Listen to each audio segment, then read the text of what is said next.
이번 사연은 시어머니가 지내지도 않던 차례와 제사를 지내겠다길래 명절 전날 친정 차례 음식을 하고 명절 당일에 시댁에 갔다는 며느님의 사연인데요. 무슨 일이 있었던 걸까요? 함께 보시겠습니다. 사연 시작 전에 좋아요, 구독 부탁드리겠습니다. 채널에 큰 힘이 됩니다. 안녕하세요. 결혼 2년 차입니다. 그동안 너무 힘들었습니다. 시어머니 때문에요. 오죽하면 신우가 시어머니를 정신병원에 입원시키자고 했을까요? 그래도 어른인데 너희가 참았어야 한다는 시아버지 때문에 마음속으로 완전 포기했습니다. 남편과 20대 초반에 만나서 오랜 연애 끝에 결혼했는데 결혼 전에도 많은 일들이 있었지만 결혼하고 나니 굵직한 문제들이 생기더군요. 시어머니는 오랜 세월 경제활동을 하지 않고 주부로 살아왔습니다. 시아버지는 지방에서 근무하기 때문에 주말에 올라오세요. 시어머니는 아주 가끔 만나는 지인들이 있고 가족들과 외식을 하는 것이 사회생활의 전부인 사람입니다. 그래서 그런지 가족들에게 심하게 집착을 하는 면이 있었어요. 신우가 한 명 있는데 신우는 미혼입니다. 저희가 결혼하고 나니 시어머니는 집착이 훨씬 심해졌어요. 자잘한 이야기들은 빼고 굵직한 일들만 말해볼게요. 결혼 전에 남편이 혼자 살던 집에서 신혼을 시작했습니다. 시댁 식구들은 저희 신혼집에 말없이 드나들었죠. 사연을 보면 집 비밀번호 때문에 고부 갈등이 생기는 경우가 많더라고요. 시어머니들은 결혼한 아들의 집 비밀번호에 왜 집착을 하는지 모르겠네요. 시어머니는 저희가 집에 있을 때나 없을 때나 저희 집에 비밀번호를 누르고 들어와서 속옷까지 손을 댔어요. 시어머니 위세에 눌려 비밀번호 바꾸자는 말은 못하고 그냥 두었습니다. 남편에게 이사를 하게 되면 그 후에는 시댁에 비밀번호를 알리지 말라고 했고 남편도 알겠다고 했는데 남편은 참기가 힘들었나 봐요. 시어머니가 속옷이 들어있는 서랍까지 열어보고 김치냉장고까지 뒤졌다는 것을 남편은 모르고 있다가 제가 말해서 알게 되었거든요. 남편은 시부모님에게 바로 말을 했고 시어머니는 미쳐 날뛰었습니다. 시아버지는 저희에게 서운해하더군요. 제가 출근 준비를 하는 중에 샤워를 하고 나왔는데 시아버지가 저희 집에 들어온 적도 있습니다. 남편이 화가 나서 시부모님에게 비밀번호 바꾸겠다고 통보했고 앞으로 우리 집에 올 때 전화하고 오시라고 했어요. 시부모님은 그럴 수도 있는 거지 왜 비밀번호를 바꾸겠다고 하는지 이해를 못 하더라고요. 도가 지나친 언행이나 간섭 등이 있었지만 저는 남편에게만 불만을 얘기했습니다. 저는 점점 스트레스가 쌓여 강박 증상이 생겼는데 심각한 줄도 모르고 넘겼어요. 저희는 이사를 했는데 시어머니는 저희 이삿짐을 꼭 본인 손으로 정리하겠다고 하더군요. 저는 싫다는 의사를 남편을 통해서 전달했는데 시어머니는 기어코 본인 마음대로 와서 이삿짐을 직접 정리하려고 했습니다. 저는 남편에게 말했지만 시어머니는 저에게 소리를 지르더라고요. 저는 시어머니에게 그냥 가시라고 했고 시어머니는 고래고래 소리를 지르더니 집으로 가셨어요. 그 후 시어머니와 냉전이 시작되었습니다. 갑자기 저에게 전화해서 시어머니는 니들이 뭔데 나를 이렇게 무시하냐? 내가 우리 아들을 어떻게 키웠는지 아냐? 니들이 이럴 수가 있냐? 이런 말을 하면서 울고불고 하더군요. 제 말은 들을 생각도 없는 사람 같았습니다. 본인 할 말만 하고 전화를 끊었죠. 저는 어떻게든 시어머니를 진정시키고 전화를 끊었지만 정신이 나갈 정도로 멍해지더라고요. 남편이 집에 들어와서 남편에게 얘기를 하고 있는데 시어머니가 찾아왔어요. 남편은 더 이상 시어머니의 집착을 참아줄 수가 없다고 말하던 때라서 시어머니에게 나중에 얘기하자며 문을 안 열어주겠다고 했습니다. 시어머니는 1시간이 넘도록 문을 두드리며 큰 소리로 욕을 하고 비밀번호를 계속 눌렀어요. 저희가 비밀번호를 안 알려주었거든요. 시어머니는 계속 비밀번호를 누르더라고요.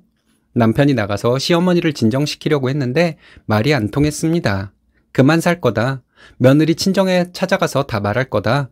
너네 부모한테도 이러냐? 이러면서 소리 지르고 욕을 해서 옆집 사람들이 다 나왔어요. 그 후에도 시어머니의 집착은 계속되었습니다.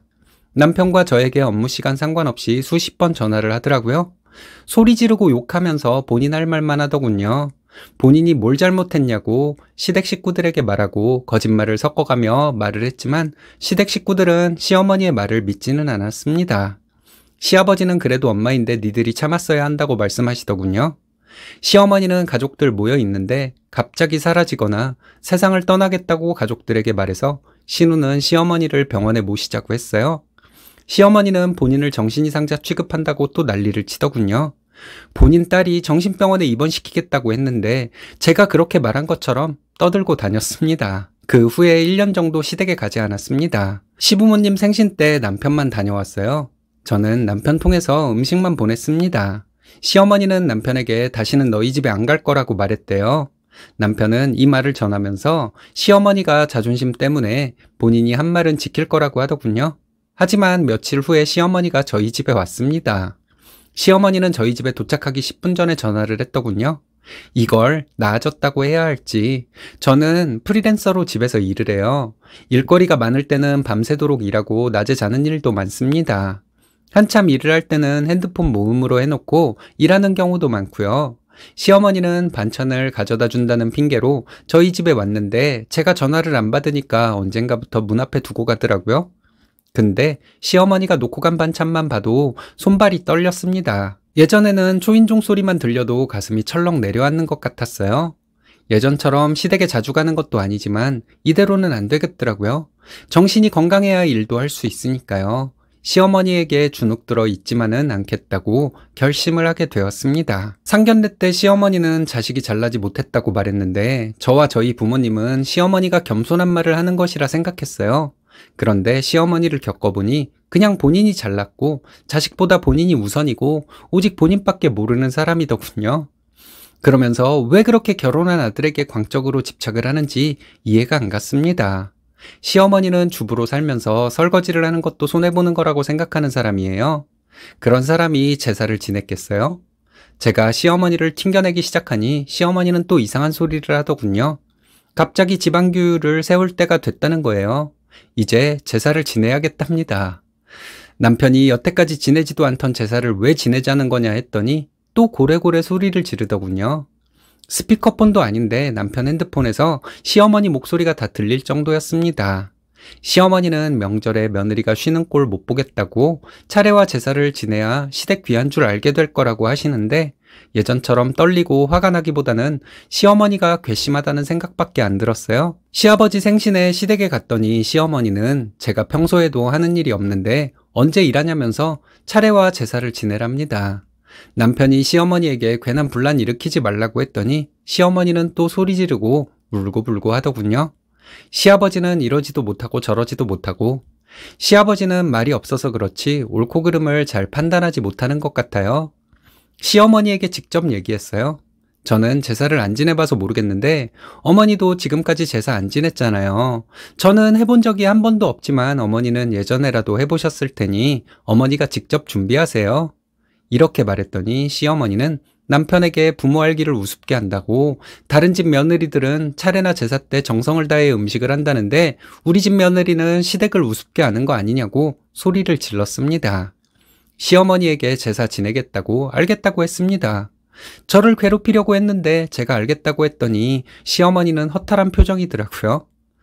그리고 얼마 후에 할아버님 제사였는데 시어머니는 별 말씀 없더군요. 제삿날이 지나고 시어머니에게 연락했습니다. 왜 제사 안 지냈냐고 물었더니 시어머니는 제삿날이 지난 것도 모르고 있더군요. 그리고 추석 때 시어머니는 전날부터 일찍 와서 차례 음식을 하라고 했어요. 알겠다고 말하고 추석 전날 남편과 친정에 갔습니다. 시어머니 전화가 계속 오길래 저녁 때쯤 받았죠. 남편에게 전화하면 남편이 화를 내니까 시어머니는 저에게만 전화를 했나 봐요. 안 오고 뭐 하냐고 하시길래 친정에서 차례 음식 하고 있다고 말하고 바쁘니까 빨리 말씀하시라고 했습니다. 시어머니는 지금 뭐 하는 짓이냐며 또 소리를 지르길래 정성껏 차례 음식 해 놓으라고 했어요. 내일 아침에 시댁에 가서 차례 음식 제대로 차렸는지 볼 것이라고 했더니 시어머니는 멘붕이 왔는지 말이 없더라고요. 추석 당일 아침에 시댁에 갔습니다. 예상했던 대로 차례상이 안 차려져 있더라고요. 시어머니에게 차례 준비를 왜 안 했냐고 했더니 저를 노려보고 있는 거예요. 차례 지낸다면서요. 어머니 결혼하고 지금까지 차례 제사 안 지냈으니까 이제부터라도 지내세요. 그러다가 저한테 제사 넘겨주세요. 제가 바로 없애버릴 테니까요. 이렇게 말했어요. 시어머니는 말이 없더라고요. 요새는 시어머니와 대면대면 지내요. 서로 건드리지 않고요. 시댁 식구들과 잘 지내고 싶었는데 이런 제 마음이 독이 되어 저에게 돌아왔던 것 같습니다. 사회생활을 하면서 별의별 사람 다 겪어봤지만 시어머니 같은 사람은 또 없을 것 같네요. 호의를 보여주면 함부로 대하는 사람들이 있어요. 그런 사람들은 자신에게 막말하고 무시하는 사람을 존중해 주더라고요. 시어머니를 통해 한 가지 배운 것이 있다고 위안 삼기에는 쓰니님이 많이 힘들었을 것 같네요. 이제라도 편안해졌다니 다행입니다. 응원하겠습니다.